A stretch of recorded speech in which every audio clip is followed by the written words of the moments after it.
मयंक एक multinational company में branch manager की जॉब करता था। एक दिन मयंक को ऑफिस से घर जाने के लिए लेट हो गया था। सर्दी की मौसम होने के कारण रात भी जल्दी हो गई थी। ठंड भी बहुत शुरू हो चुकी थी। रास्ते में चलते चलते मयंक को अचानक एक आवाज सुनाई दी, रुक जाओ। मयंक वहीं पर ही रुक गया और पीछे मुड़ के देखा, लेकिन पीछे कोई भी नहीं था। फिर से वही आवाज सुनाई दी, सामने देखो।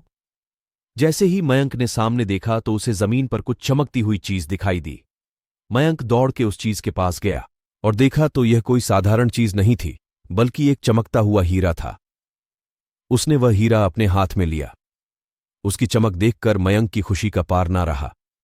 लेकिन मयंक को कहां पता था यह कोई साधारण है या नहीं, बल्कि एक मायावी हीरा है। अचानक उस हीरे में से आवाज आई, अगर तुम्हें और हीरे चाहिए तो इस जमीन को खोदो। इस जमीन के नीचे बहुत सारे हीरे हैं। मयंक खुश हो गया। उसने उस हीरे को अपनी जेब में डाला और जमीन खोदना शुरू किया।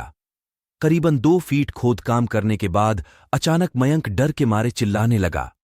इसके कारण उसका संतुलन खो गया और जमीन पर गिर पड़ा, क्योंकि उस गड्ढे में से हीरे मोती नहीं बल्कि किसी इंसान का कटा हुआ सर मिला।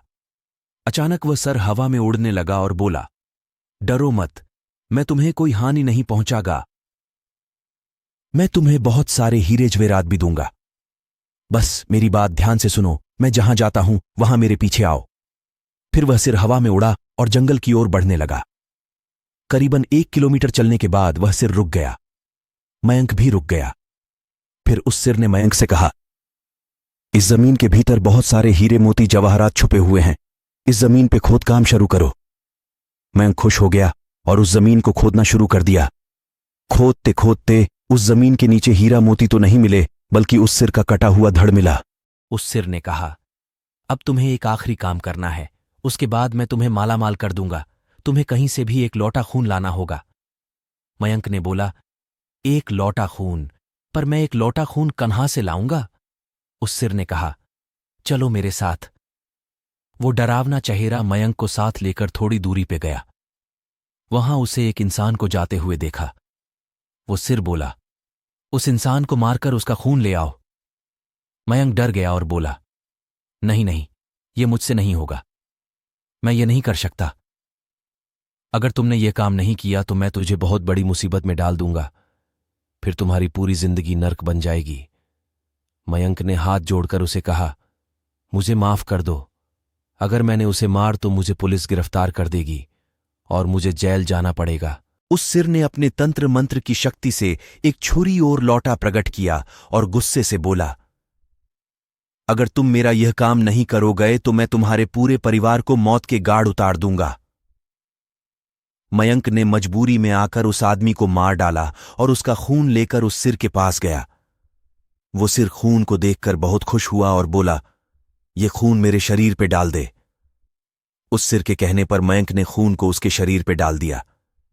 फिर कुछ ही देर में वो कटा हुआ सिर उस शरीर पे जुड़ गया। ये सब देखकर मयंक की हालत अब खराब होने लगी। वो उस भूत को देखकर काफी डर गया। जैसे ही वो भूत जिंदा हुआ तो जोर जोर से हंसने लगा और डरावनी आवाज में बोला, तुमने बहुत बड़ी गलती कर दी कि तुम्हें मुझे फिर से जिंदा कर दिया। अब मैं सिर्फ तुम्हें ही नहीं बल्कि इस पूरे शहर को मौत के गाढ़ उतार दूंगा। डर के मारे मयंक के मुंह से आवाज भी नहीं निकल रही थी। वो अपने जान बचाने के लिए वहां से दौड़ा, लेकिन उस भूत ने छलांग लगाकर मयंक को जमीन पे गिरा दिया और बोला, मुझे बहुत भूख लगी है, अब मैं तुम्हारा मांस खाऊंगा। जैसे ही उस भूत ने मांस खाने के लिए आगे बढ़ा कि तुरंत ही उसका सिर धड़ से अलग हो गया। मयंक समझ नहीं पाया कि आखिर यह चमत्कार हुआ कैसे। जब मयंक ने पीछे मुड़कर देखा तो एक अघोरी बाबा खड़े थे। उस अघोरी बाबा ने कहा, जब तुम उस आदमी को मारकर उसका खून ले जा रहे थे तभी मैंने देख लिया था और समझ गया कि कुछ तो बुरा होने वाला है। इसीलिए मैं तुम्हारे पीछे पीछे यहां तक चला आया और मैंने अपनी मंत्र की शक्ति से उस भूत को फिर से मार दिया।